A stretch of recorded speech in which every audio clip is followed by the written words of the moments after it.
All right. Hello, everyone. It's Yuvi here, and I hope you're all doing good. Welcome to another TouchDesigner tutorial.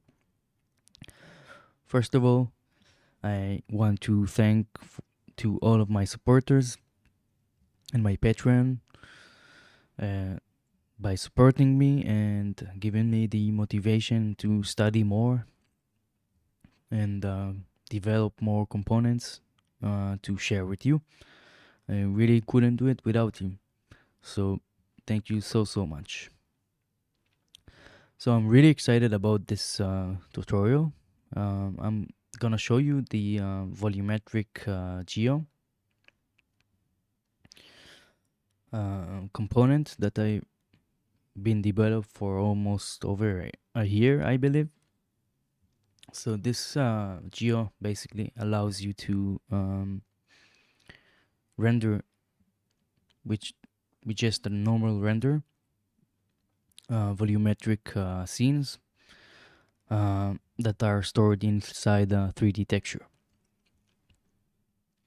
So I've been searching and studying about this topic for almost a year.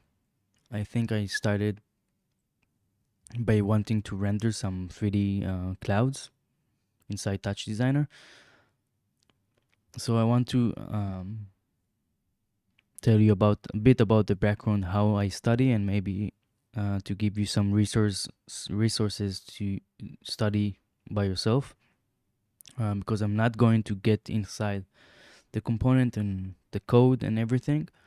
But I want to give you the resources that I've been uh, that were very helpful for me. So first of all, what I did is basically just type volumetric ray marching inside Google search and started reading through all of the things that I found. A good thing is that this second result gave me really pretty much the whole background needed for it. It's a nice blog from Shader Bits by Ryan Brucks. And if you go inside, basically it's creating a volumetric ray marcher inside Unreal with HLSL, which is another programming language very similar to GLSL. Obviously, it's not TouchDesigner, but a lot of the concepts I just took from here and implemented inside TouchDesigner. I highly recommend you to go inside and see. Another good resource, also, if you watch those videos, it's basically in Unreal making a volumetric armature shader. It's based on this shader bits, so you can watch the those tutorials, and it's based on the concepts of this block. Good source also, it's Vincent Houze, GLSL in TouchDesigner. It's a 3D hours of it's a 3 hours sorry of talking about GLSL inside TouchDesigner. And one of the topics, it's 3D textures and how to visualize 3D textures. It's a really good source because also it's with TouchDesigner, and it shows the basics of 3D textures and manipulating 3D textures in inside.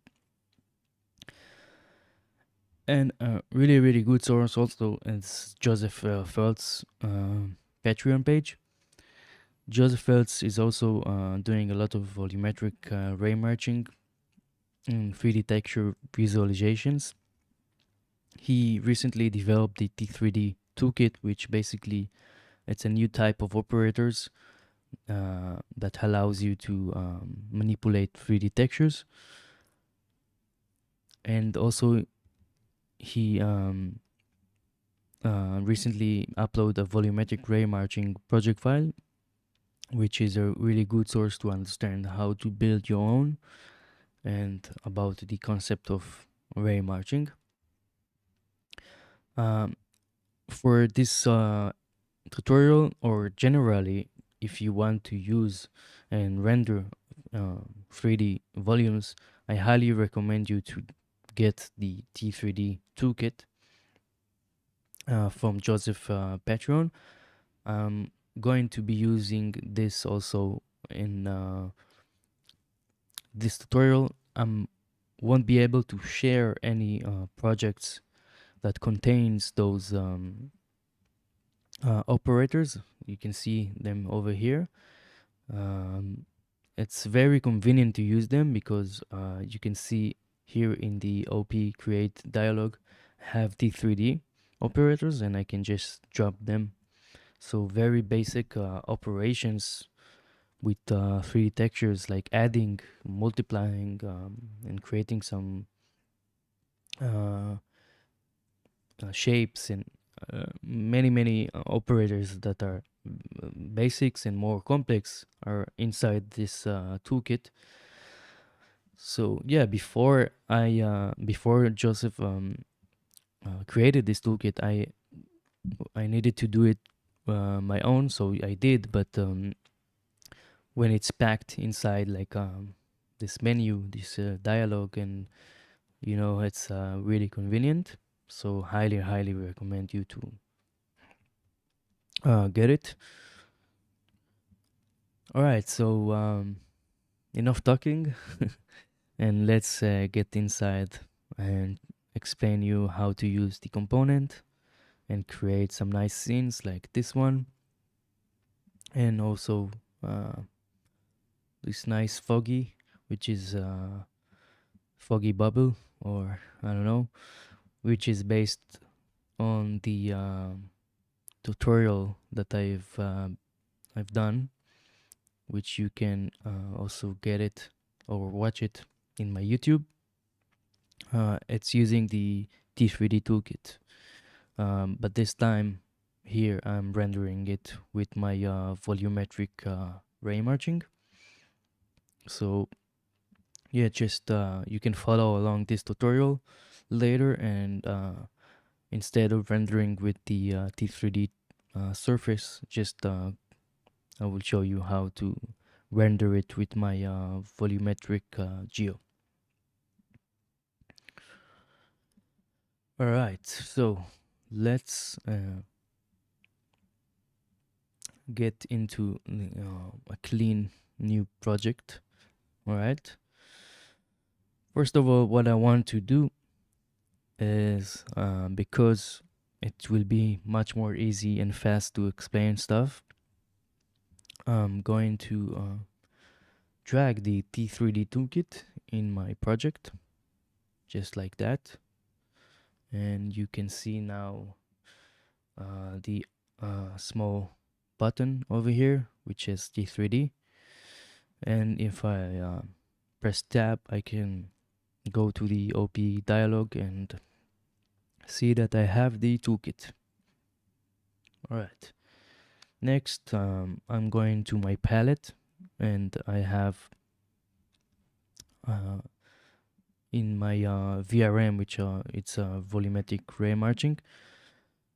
I have a folder which I have the volumetric geo and the sub2 texture 3D. You are going to get the volumetric geo, so you can basically drag it from your folder where you saved it, and it's very convenient also to put it here in the palette in my components. So I'm just gonna drag it just like that and put it over here. So let's build quickly a render setup. So I'm gonna just put a render top and connect and out. Oops, sorry. Connect and out like that. I'm gonna change the resolution of the render. So we're quickly going to just build a render setup, and I'm going to show you how to make your own volumes. A render in the pixel format, 16-bit float. I'm gonna go up one to my project container and just change the resolution to the same resolution of the render. Um, I want to split my screen here and choose the second screen to be a panel. Press P to not show the parameters, and then drag the container over here. We're not seeing anything because we don't have anything yet.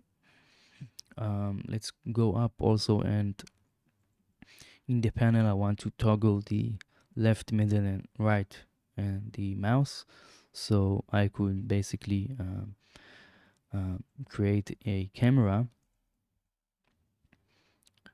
from the palette. I like to use the camera viewport. So you go to the palette tools, camera viewport, just drag it, and drag it also to the camera with the camera parameter. And here in the camera tab we can reference our parent by just making two dots like this.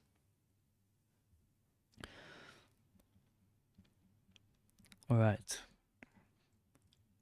I think we're ready to make the first volume, so I'm gonna go to the T3D operators and just add a sphere.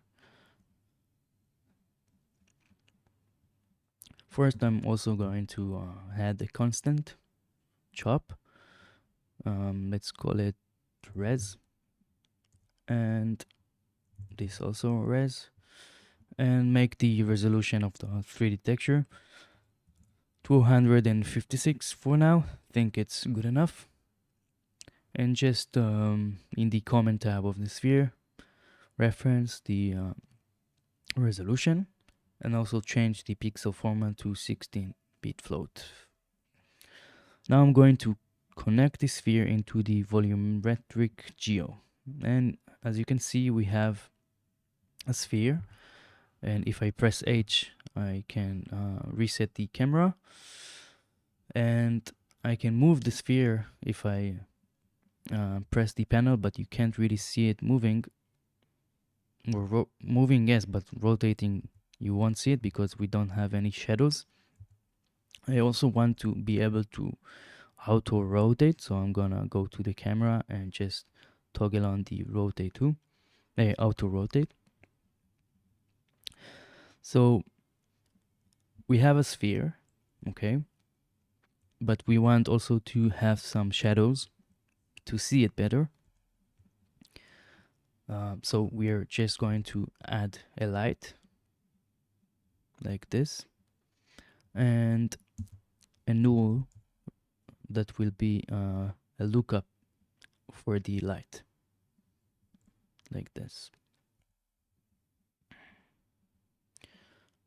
Okay, so nothing happens, we don't have any shadows, and this is because in our Volumetric Geo we have in the settings the render top, and basically what we need to do is to reference the render that the Geo is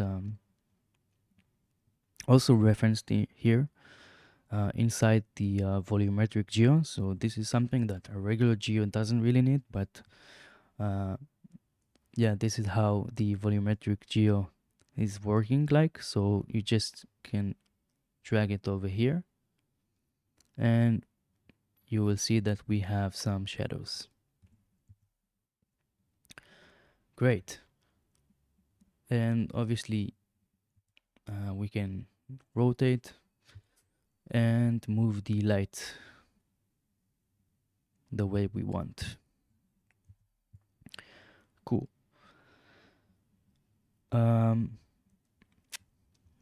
Let's go through all the settings.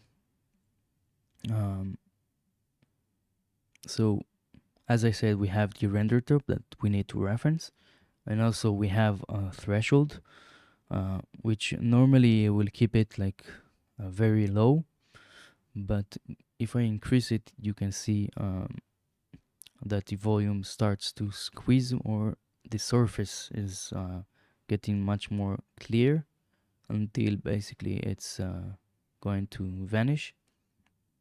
So this is if you want to create more kind of surfacey looking like volumes, but generally you will keep it in a low value to have like more foggy vibe.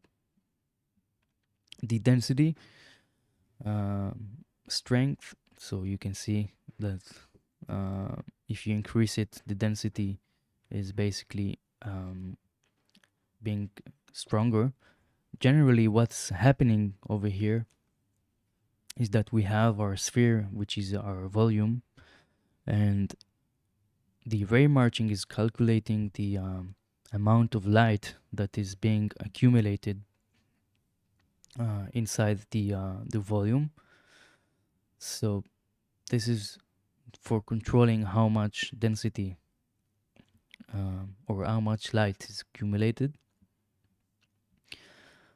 You can also go much more higher, and it gives like different results. The transmittance also controls how much the density transmits light. So normally I will keep it at 1, but if you have a very not dense volumes, so you can make it stronger. But yeah, you'll see if it's like very high, it's starting to really like distorted or clips. The mix with density color I will show you in a bit. You know what? Let's show you right now. So in my sphere, I can make the density a different color. For example, just like red like this. And I can mix it with the density color. So it will be something like this. And obviously I can play with the light. All right. And you can change to any color that you want. Let's keep it at white right now. The shadow resolution also affects the shadows.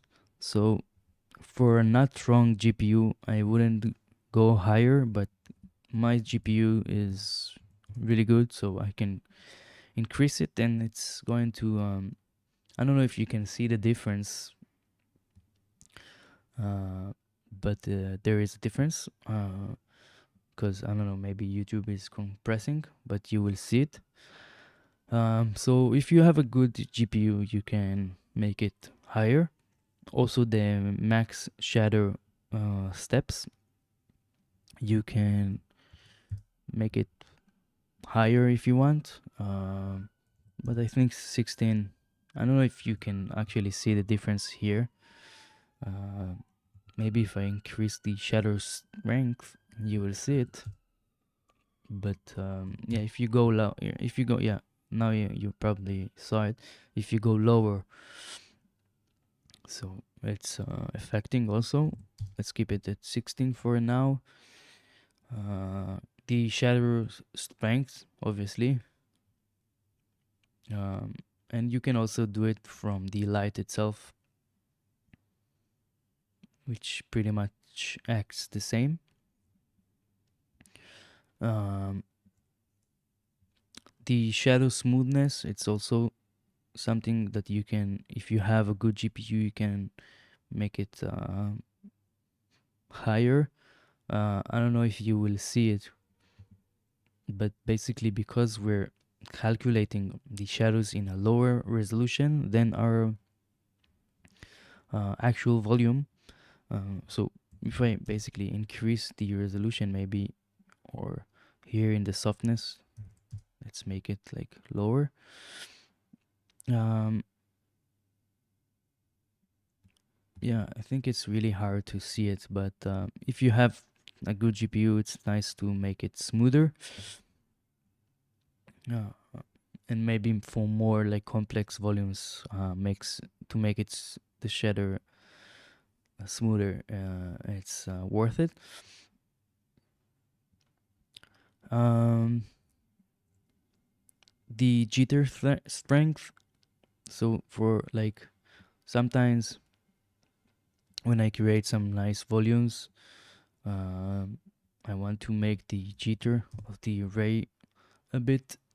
I don't know if you will see it, but if I increase it, sorry, you will see that it's getting like noisy a bit on the edges, which I feel it's like sometimes makes a nice vibe. So I just added this parameter.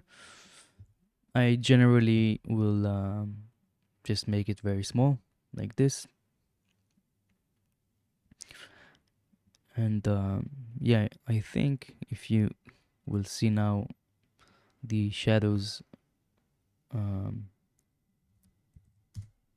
if you make them stronger, so you will see the effect. Yeah, but if you don't have a good GPU, so keep it like low. All right, clamping input. It's useful if we have multiple volumes. So for example, you have this input over here, and if I want another input, so it's basically adding one. So let's, for example, add a let's say a box, right? And I want to make it the same resolution.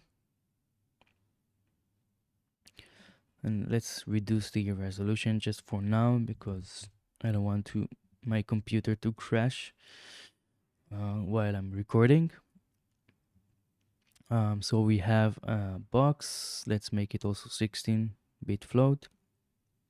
And I want to make it like kind of like plane. So I'm gonna scale it down in the y-axis like this, and just plug in into the input, second input. And you can see our plane and our sphere are merged together. So let's make the radius of the sphere a bit smaller and translate it up a bit, and translate the plane a bit down. Maybe reduce the softness a bit. Make this sphere a bit smaller. Maybe 2, but maybe you can see it's like the edge of the sphere is like being cut.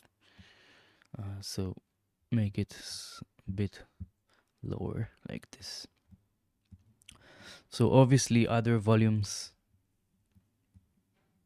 are projecting or casting light on each other, as you can see. Maybe now you will see the effect of the smooth shadows on the edges of the plane, and the maximum shadow steps. You could see the different results. So yeah, if you have a strong GPU, again, you can make it stronger. Another thing that I wanted to show you is if the let's say we added those together, and basically we're adding two volumes. So think a bit of it of like adding two textures together. Then they're both right now they are both like white, so it's like white and white. It's like doubled white, or like 1 and 1. It's like 2, just the basic thing. So if I want to clamp it, I don't know if you will see it right now.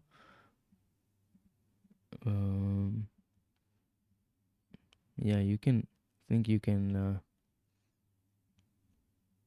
barely see it with the maybe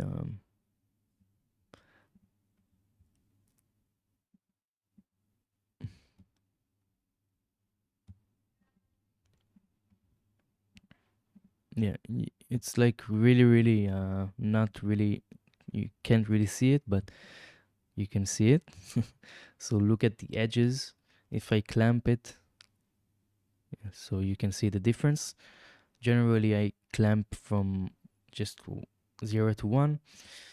Uh, this is just because like sometimes you pack a lot of like textures together, and when they merge, so the volume or the density can be very, very high, especially if you're like doing some feedback loops and adding inside the feedback. So it's just to be careful that you're not like making the input very, very high. I mean, for example, if I make it very high over here, so you see it's going to be very distorted. So if I clamp it, it's saves me from like this distortion, but there is a bit of distortion still. Maybe if I smooth it out, it won't be much, but you get the idea. Um, so usually I will clamp the input, and in the input you can also have the gain of each input um, in the density. So just be aware of that also. Let's make the plane a bit lower, and let's also add some color to the light and maybe add some more light. So we can just change like normally the color of the light, and it will change and cast the color. And we can also just make another light. You can make as many as you want, and change um, let's say to a red light, maybe stronger, and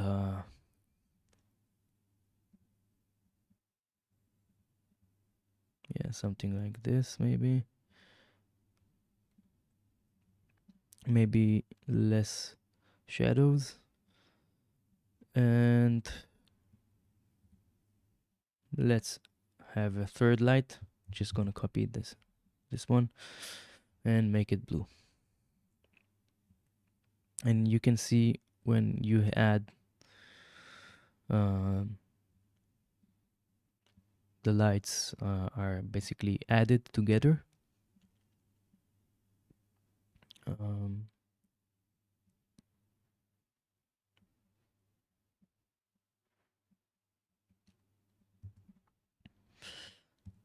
and obviously you can let's not mix the density with the color. So you have also an option to add like an ambient light,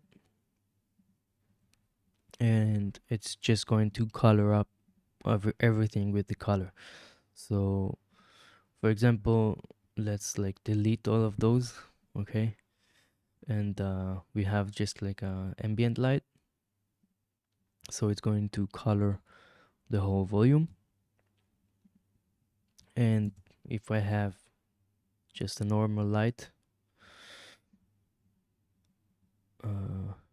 yeah, so it's going to act like this. A lot of playing with like lights and like the colors of the light. You can also let's move the ambient light and color the different volumes with different colors. So if I mix it, you can see it's the volumes are in the color of the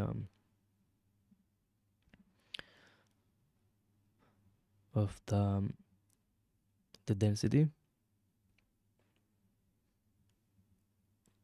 And obviously you can also make some different colors, and it's all like adding together, so the colors are changing accordingly. So you can get some really nice colors. It's something that I'm really fascinated by. Oops, sorry. Um, and obviously play a lot with these parameters, and you can also introduce more of this ambient light that will change the colors also. And yeah, this is the very basic of the component. You can also add this lookup, which helps a lot. I think I covered up pretty much everything, and obviously the geo acts like regular geo, so you can also transform it um like regularly. And you can also go inside the volume. I don't know if you will want to do it. For example, in this scenario, it's not that interesting, but you can add a noise from the T3D toolkit. Just make the right resolution and the pixel format. So if I'm going to add this noise to the first input, let's say, I don't need the second input over here. So something like this. So the whole texture is covered with this noise. So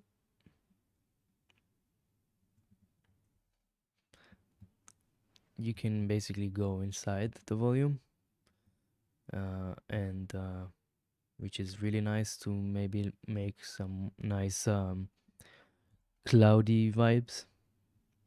Maybe add some more shadows.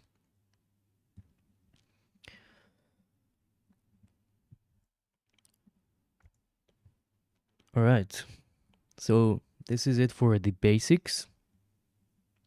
Now I want you to show you how to basically create from SOPs. I want to create volumes. So I'm going to my folder, the volumetric gray matching, and dragging the swap to texture 3D. You will obviously will get it when you will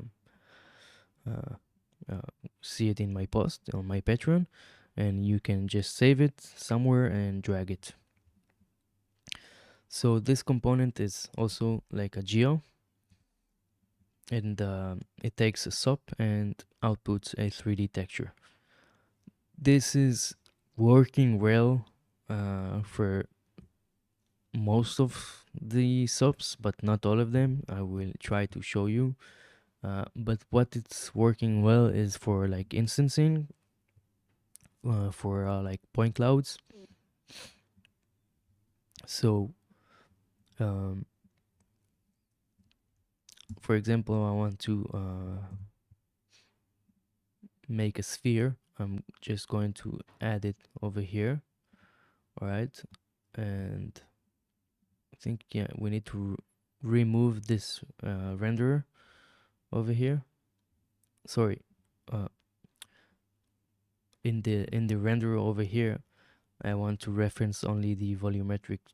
Sorry, Control Z. I want to render only the volumetric geo. So I'm just gonna drag it over here. All right. Back to the subtexture 3D. So the render is important, but we don't want it to render inside our render. So I'm going to add a sphere over here, and the tricky thing is that the sub that you want to add, it needs to be inside the volume, which is from minus 0.5 to 0.5 in all axes. So for that to work, I have to make the radius smaller so that the sphere will be inside this volume. So it's very important to be aware of that.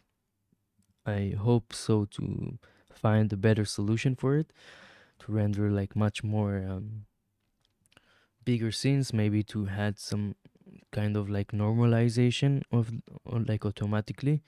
But for now it works like this. So we can just plug it in, and you can see we have a sphere, but it's like not really perfect. So to make it more smooth, we can increase the resolution, and we have the uh, density here that might maybe help, and the smooth. So if you have also not a good GPU, I wouldn't go a lot with this. But yeah, obviously I can go and smooth it much more. But you can see that we have some weird artifacts, which currently I'm not really uh, know how to solve. It's due to basically how it works. So we have this mesh. Maybe we can try to use like a polygon to make it better. But yeah, it's not really working better. The thing is like inside this also, if it's not working, you need to press reset, and yeah, just like sometimes it doesn't really work well. So if we go inside, we have just a render top, like a regular render top that renders it and just outputs a 3D texture representation with this material over here. And for that to work well, the basically the SOP needs to be an actual volume, and it's not really a volume. It's just like on the edges of the volume. So that's why it's not really smooth. But this is how we basically currently work with it. But for instancing, for example, it's really really cool. So for example, I can add this box over here, and let's transform it. Sorry, add a transform to make it a smaller. And here is like a trick to basically render, and for example, the box better is to rotate it. Try different rotation, and then you can see it's like better.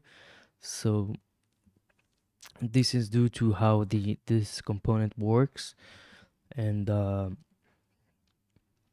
yeah, you need to basically I need to find a way to make it better, but um, I want to focus on rendering like more like point clouds and instancing than like actual meshes like this.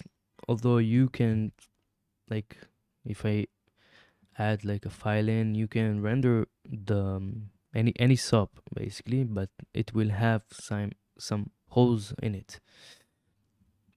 So you can see this one is like really really big, so you need to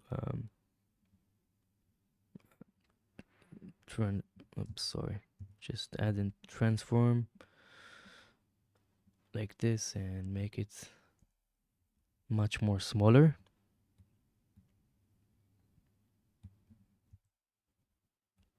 like this.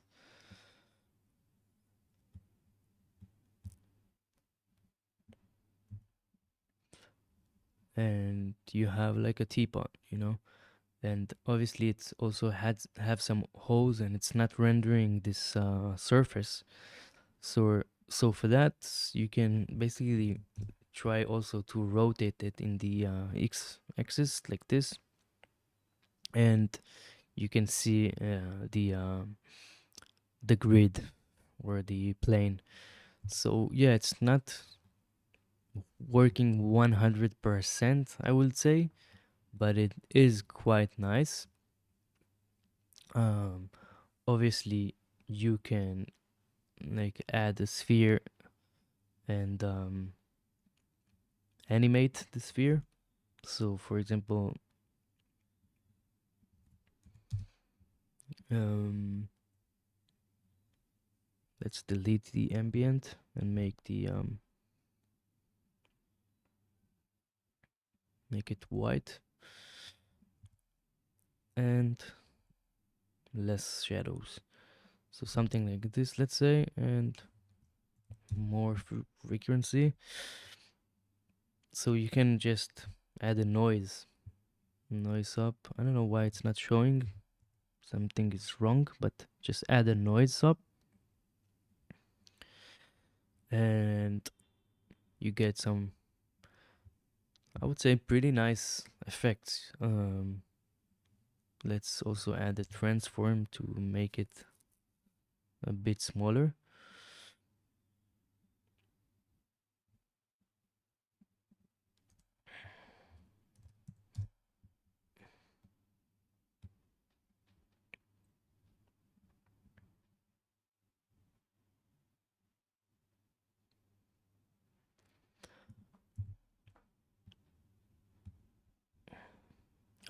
So yeah,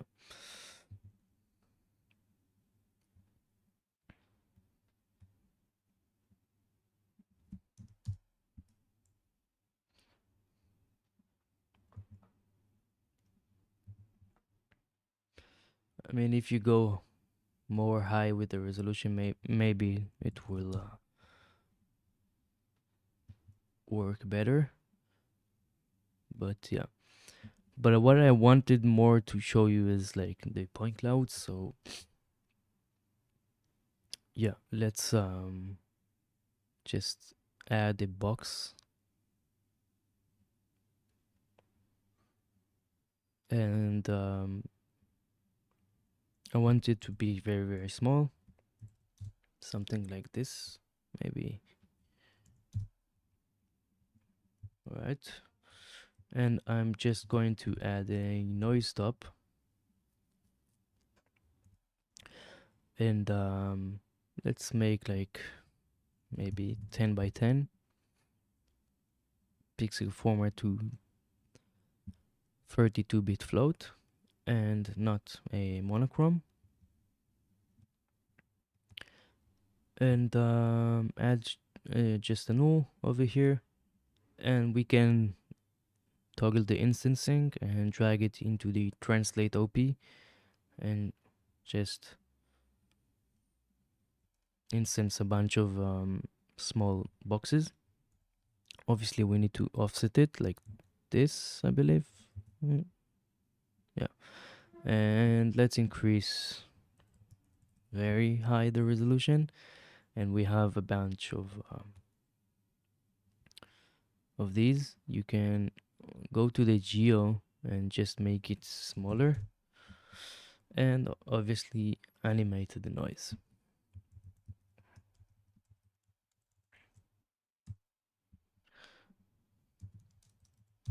So we have like a nice volumetric point clouds, and you can play with the noise and basically create any sort of like point cloud as a volume. You can obviously make some colors, um, something like this.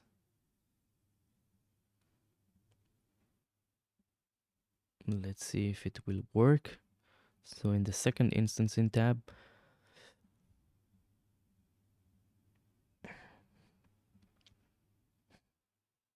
yeah, I don't want it to be animated.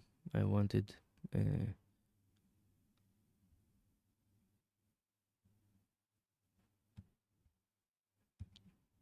um, oh, R, G, and B. Yeah. So yeah, something like this.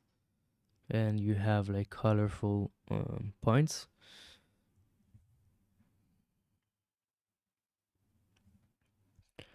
So this is really some basic stuff, obviously. Um,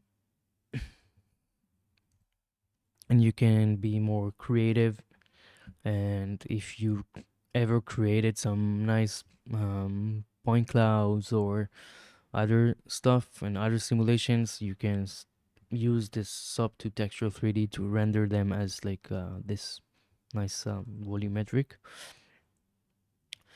And one thing I also wanted to show you is if I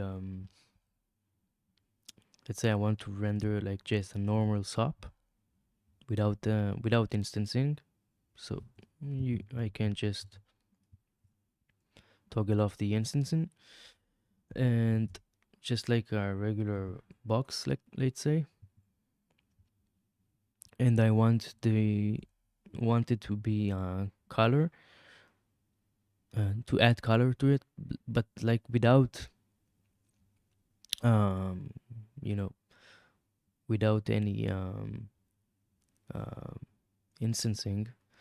You can't really just make it a material. You have to add an attribute to the primitives. Sorry. So primitives, just like that. And in the attribute, just add a color into it. And you have like the color. Okay. I think this is it for the basics examples. Um, so let's go to the example file, which I will share only this one, this example, but I'm not gonna use the torus from the 3D T3D, which I created using the torus operator. But you can make a torus from just like from regular SOP. And I will show you in a minute how to try to make it much more smoother.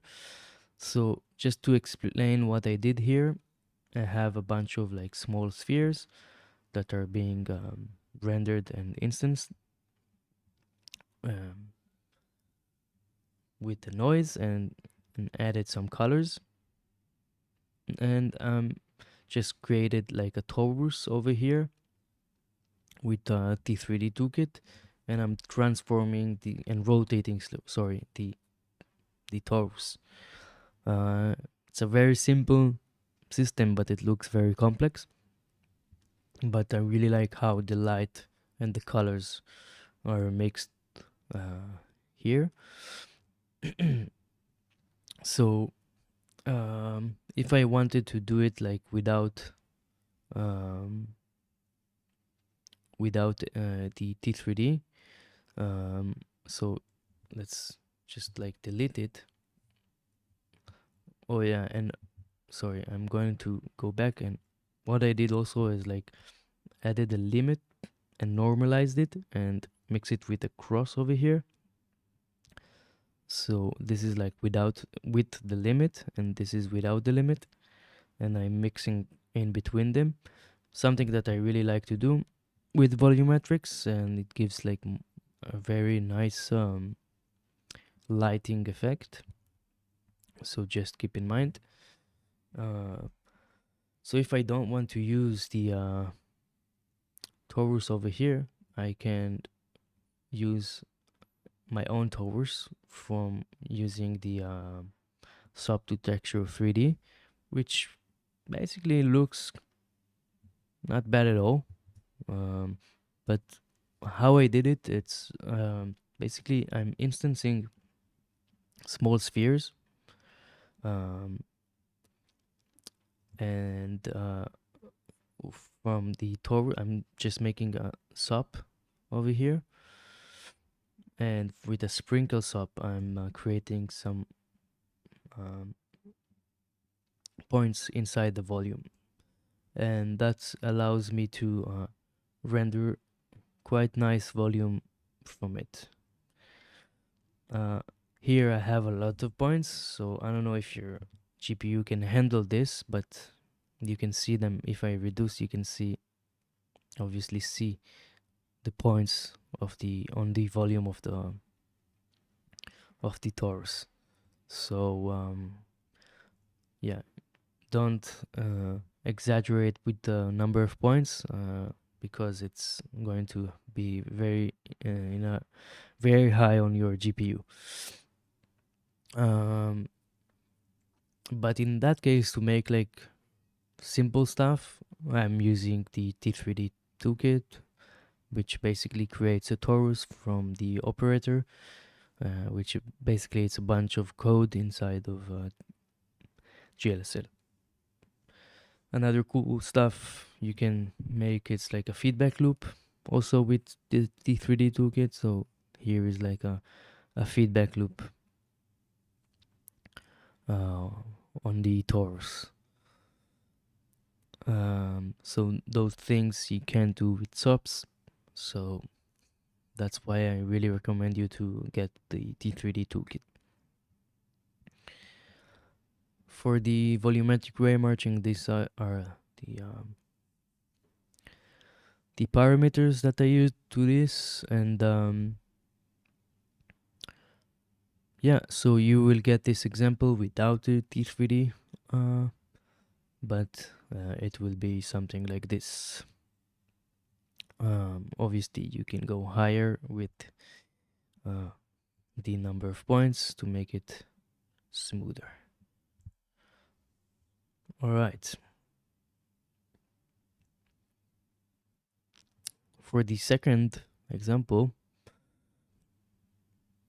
just to show you what I did, is I went to the project file of this tutorial, which basically I can't upload because it's also using the T3D toolkit. But you can follow along this tutorial. First, you need to download the toolkit and follow along, create the same structure over here, and basically instead of like using the surface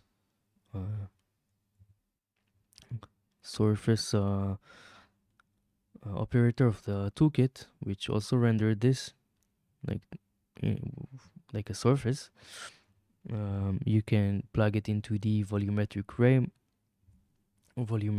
Geo, sorry, and just render it as like kind of a fog. And yeah, these are the parameters that I used for this volume. Obviously, you can play around to make it look a bit of your taste. Another thing that I want to also think it's the last thing, hopefully, is combining other geometries with the volumes. So I'm rendering here like a sphere, but because I'm using a not uniformed alpha, and I'm blending here with the transparency, it's kind of looking not bad. But let's say I'm rendering just like the volume, okay, and I want to render like a box, for example, and scale it down and add a geo. So you can see the box. Let's actually remove the RGB delay over here. you can see the box is like inside the geo, but the depth map is not really working well. So maybe if I add the fung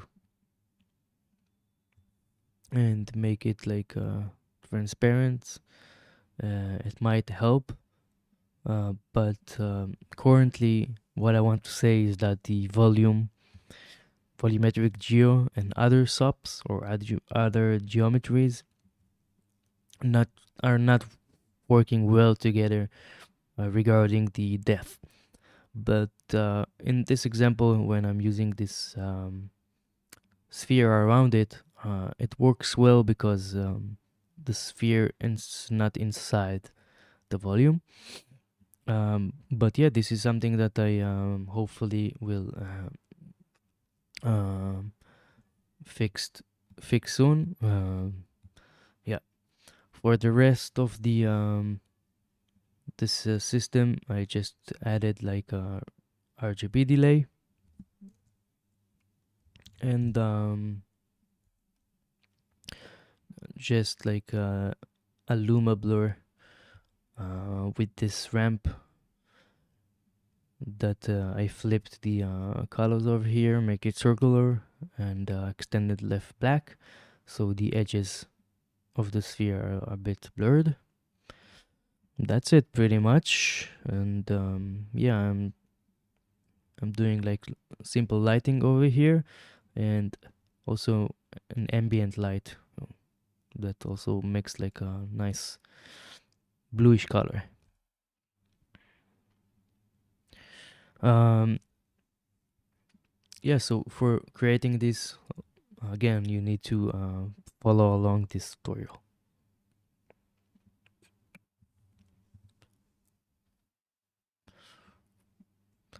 All right, so this is the end of this tutorial. You will if you want to use the volumetric geo and the sub to texture 3D, you can go to my Patreon and get those components along with this example file. Obviously, it's a very complex topic and maybe complex component to use, and I hope you can ask me freely. I'm not hoping, you can ask me freely for guidance, and if you have some problems or errors or something like this, please provide me with feedback. Also, there's a lot of my works are made with this component, so I'm going to share some more stuff and technique to how to use a lot of my previous tutorials and render them as volumes. A quick example is the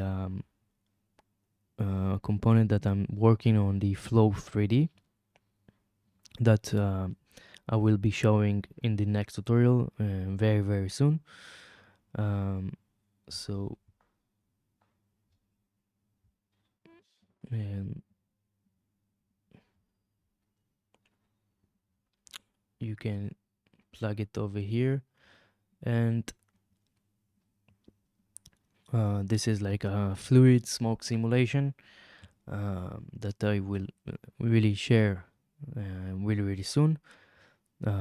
So stay tuned, as we say, because there's a lot of stuff you can render as volumes, which have really cool results and vibe. So thank you for staying until now, um, and I hope to see you soon in the next tutorials. Bye bye.